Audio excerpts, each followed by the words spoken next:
everybody, and welcome back to my channel for this Saturday morning, afternoon or evening across the world where you may be at. And today I'm going to be talking to you about a gov.uk article that was recently uploaded to their website by the headline "New Review to Boost Employment Prospects of Autistic People."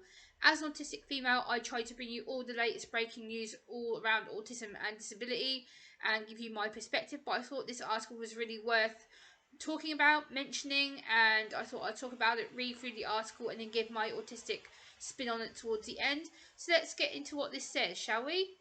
A new review designed to boost the employment prospects of autistic people has been launched by the government, by the Department of Work and Pensions. Sir Robert Buckland QCMP is to lead a new autism employment review focusing on supporting employers to recruit and to retain autistic people and to have the benefits of a total neurodiverse workforce. This new review designed to boost the employment by the government to spread opportunity, to close the employment gap and grow the current economy. The Secretary of State for Work and Pensions, Mel Stride MP, has appointed Sir Robert Buckland QC MP to lead the review, which will consider how the government can work with employers to help more autistic people realise their potential to get into work. People with autism have particularly low employment rates, with fewer than 3 in 10 currently in work. This review will ask businesses, employment organisations, specialist support groups and autistic people to help identify barriers to securing or retaining work. The Minister for Disabled People for the Health and Work, Tom Pursglove MP, has said, and I quote, "We know autistic people face barriers moving into employment and staying there. This is down to employers themselves not having the tools or the right information to support autistic people and understanding the neurodiverse workforce. This important review will provide us with vital information to remove these barriers and to help us and autistic people and have an inclusive place to work." So that's basically what it says. And then I'm going to read the next bit, what it says.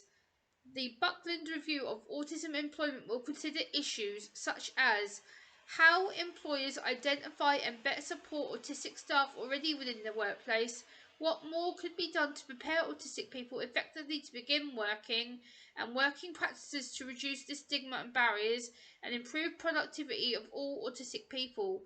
It will focus specifically on autistic people and aim to develop solutions that will be acceptable to autistic people. How to be effective at improving autistic people's outcomes. How to be feasible for employers' services or public services to deliver. As part of the review, many of the adjustments that benefit autistic people will also benefit a wider group of people who think differently, including those with other conditions such as ADHD, dyslexia and dyspraxia. So, what are my thoughts as an autistic adult here, you ask? Well, in fact, I'm very happy that the UK government finally seems to be taking autism more seriously within the public media for employment, but I'm also a little concerned why it's taken this long for legislation to be written and developed to support autistic people getting into the workplace and to retain them in the workplace. The reason I feel autistic people are out of work is down to employers lacking their training and social acceptance and understanding of reasonable adjustments that are needed for us to succeed. It shocks me that fewer than 3 in 10 of us are in work. What the hell? Why? One of the barriers I feel is travel, as a lot of us can't travel far to search for a job due to heightened anxiety and sensory overload. We need employment which is on a public bus or train route, as many of us can't travel before 9:30 a.m. in the morning due to having a disability bus card, which would help with this to reduce the stigma is why we can't travel very far.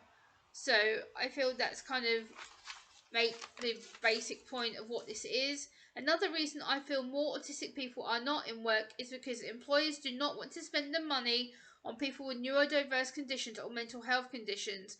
I think local employers need better training on autism acceptance and awareness from people with lived experiences and not from people within government departments or stereotypical training centres. This will help to reduce and lessen the fear, stigma and stereotypes that currently exist within the employer, such as the DWP. So, what things can the DWP do better to support people on the autistic spectrum, I hear you ask? These can include things such as quiet rooms, flexible working hours, flexible clothing, flexible shoes, flexible working in and out of the office and working at home, name badges, pictures, job titles explained. Do not expect us to shake hands when meeting new people or greeting new people for the first time, and consider part-time working instead of assuming that we can all work full-time 40 to 50 hour a week work schedules, because it is impossible. And I wanted to talk about this because it's something I feel is important to discuss and raise within the profile. I think it's something that UK government is really going to make changes for autistic people for the better, but I am concerned how long this is going to take and how long this report tends to go on for. I don't know if this is a temporary situation or if this is a permanent fixture within UK legislation. I would love to know more details about what this review means for autistic people. I would love to hear from Robert Buckland himself, or Tom Pursglove, or anyone from the DWP that has any information about this. I really want this to work and to support autistic people better to get into work and support their mental health and their physical and emotional health. But I do have a situation where I feel this is just another tick boxing exercise to say, oh yeah, we're working with autistic people, we are trying to support them, we do understand their struggles. No, you don't. You don't understand what it's like to be us. You don't understand what it's like to be autistic. You don't understand the sensory overload. You don't understand the anxiety we have trying to search for work. It is so hard for us to search for work. It is so hard for us to find a job and retain a job, or even get an employer to give us a work trial, because employers go, oh well, they're not they're not trustworthy, they're going to be off sick, they're going to need constant support all the time, they're going to be constantly needing to be watched all the time, they're constantly needing to be make sure that they cope well when they're in the right environment.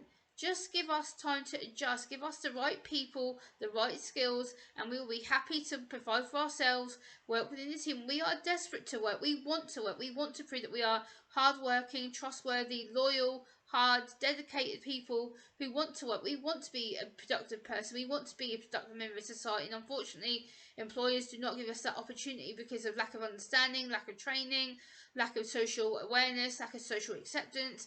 And I hope that this report will start changing things for the better. I would love to get more involved on this report and see what changes I can do as an autistic woman myself. I think it's something that we definitely need to be working on long term. I think this is something that is in the right step of time. I think this is about time that we brought something like this to the forefront. I think for autistic people and adults, young people, parents and carers of autistic people, I think this is really going to make things a lot more easier. But I do worry that this is just something, again, that could hold us back because of the political red tape. So let me know if you agree or disagree with me down in the comments section, and I will see you next time, guys. Bye!